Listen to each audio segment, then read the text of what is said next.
తాజా అంశం చూస్తున్నాం. సైబర్ నేరగాళ్లు రెచ్చిపోతున్నారు. హైదరాబాద్ సిపి సజ్జనార్ పేరిట నకిలీ ఫేస్బుక్ ఖాతాలు సృష్టించి ఆయన స్నేహితుడి నుంచి 20,000 కొట్టేశారు. మరింత సమాచారం మా ప్రతినిధి రమేష్ అడిగి తెలుసుకుందాం.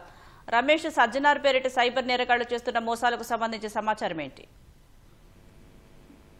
సైబర్ నేరగాలు రోజుకో కొత్త రకంతో కూడా మోసాలకు పాల్పడుతున్న ఘటనలు వెలుగులోకి వచ్చిన సంగతి తెలిసింది. అయితే ముఖ్యంగా ఇప్పుడు ప్రముఖులతో పాటు తర్వాత సీనియర్ ఐఏఎస్ ఆఫీసర్లు తర్వాత ఐపీఎస్ ఆఫీసర్లను టార్గెట్ చేసుకుంటూ కూడా ఈ మోసగాలు వారి నకిలీ ఖాతాలను సృష్టించి తర్వాత వారికి సంబంధించిన స్నేహితుల దగ్గర నుంచి కూడా డబ్బులు డిమాండ్ చేస్తున్నట్లు కూడా పోలీసులు గుర్తించడం జరిగింది. అదే తరహాలో కూడా హైదరాబాద్ సిపిగా ఉన్న సజ్జనార్ పేరు మీద నకిలీ ఒక ఫేస్బుక్ ని అకౌంట్ ని క్రియేట్ చేసి తర్వాత అకౌంట్ ద్వారా కూడా వివిధ మందికి అయితే సజ్జనార్ స్నేహితులకు సంబంధించి కూడా వివిధ మందికి కూడా తను ఆపదలో ఉన్నాను తర్వాత డబ్బులు ఇవ్వాలని చెప్పి కూడా మెసేజ్ పంపించినట్లు కూడా ఇటు సజ్జనార్ గుర్తించడం జరిగింది. దాని మేరకు పోలీసులకు కూడా ఇప్పటికే అటు సైబర్ క్రైమ్ పోలీసులకు కూడా తన నకిలీ ఖాతాకు సంబంధించి కూడా ఫేస్బుక్ ఖాతా ఏదైతే ఉందో అది నకిలీగా ఉంది, వాటిని తొలగించాలని చెప్పి కూడా ఆ పోలీసులకు కూడా విజ్ఞప్తి చేయడం జరిగింది. కానీ ఇప్పటికే ఒక స్నేహితుడు తను నిజంగా ఆపదలో ఉన్నాడేమో అనుకుని ఒక 20,000 రూపాయలకు సంబంధించి కూడా సైబర్ నేరగాళ్లకు పంపించినట్లయితే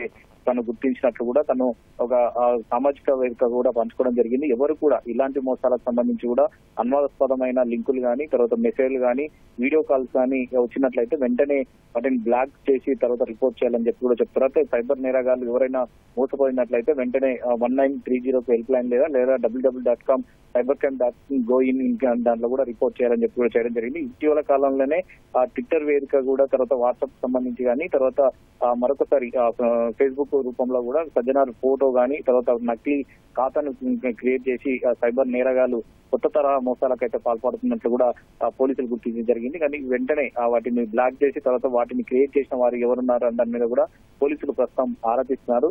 ఇలాంటి మోసాలకు సంబంధించి కూడా ఎవరు కూడా నమ్మవద్దు. ఇటీవల కాలంలో సైబర్ నేరగాలకు సంబంధించి కూడా కేవలం ప్రముఖులకే కాకుండా తర్వాత సాధారణ ప్రజలను కూడా డిపి మార్చి తర్వాత వాట్సాప్ కానీ తర్వాత ఫేస్బుక్ లకు సంబంధించి కూడా యాడ్ చేసి ఈ విధంగా మోసాలకు పాల్పడుతున్నారు. కాబట్టి అందరూ కూడా అప్రమత్తంగా ఉంది. తర్వాత ఎవరు కూడా ఎవరైతే ఆపదలు ఉన్నారని వచ్చిన మెసేజ్ ఏదైతే ఉందో అది కన్ఫామ్ గా ఫోన్ చేసి దానిపైన కూడా వివరణ తీసుకున్న తర్వాతనే వాటికి సంబంధించి నిజం ఉంటేనే మాత్రమే డబ్బులు వేయాలని చెప్పి కూడా పోలీసులు అయితే సూచిస్తున్నారు. కాబట్టి ఇలాంటి మోసాలకు సంబంధించి కూడా జాగ్రత్తలు ఉండాలని చెప్పి కూడా హైదరాబాద్ సిపి సజ్జనార్ అయితే వెళ్లిస్తున్న పరిస్థితి అయితే ఉంది.